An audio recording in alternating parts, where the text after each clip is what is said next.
un geste volontaire est un geste intentionnel, c'est-à-dire qu'il est réalisé en vue d'obtenir un résultat précis. Alors pour cela, notre encéphale va élaborer un projet d'action qui va se dérouler en 3 étapes.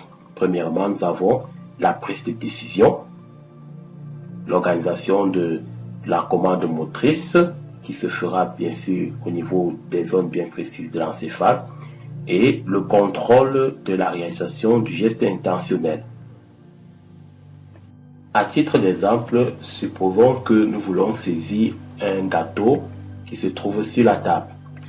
Alors pour ça, nous devons d'abord repérer, c'est-à-dire regarder, localiser et reconnaître le gâteau. Alors les yeux vont capter le stimulus. Là je représente l'œil qui va capter le stimulus qui est le gâteau. Et cela sera converti en message nerveux sensoriel, lequel va emprunter les voies afférentes pour gagner le cortex visuel. Et là, je représente grossièrement l'encéphale pour mieux indiquer le cortex visuel.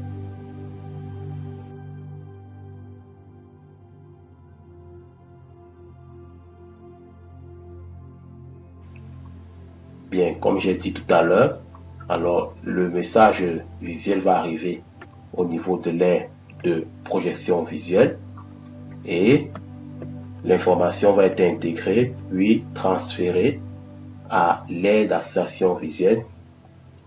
Voilà. Alors l'aire d'association visuelle est connectée à d'autres régions du cortex cérébral et ces connexions vont permettre à l'aire d'association de mieux traiter le message qu'elle reçoit.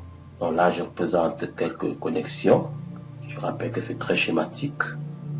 Donc voilà, on voit qu'elle est connectée à des régions bien précises du cortex cérébral. Voilà. Donc comme je disais tout à l'heure, ces connexions vont permettre à l'aide d'association visuelle de nous permettre de reconnaître que c'est un gâteau que nous sommes en train de regarder. Je représente la fameuse ici de Rolando et je vais passer à la programmation du geste. L'aire psychomotrice ou l'aire d'association motrice qui indique ici sera le lieu de l'élaboration du geste complexe que l'on veut réaliser.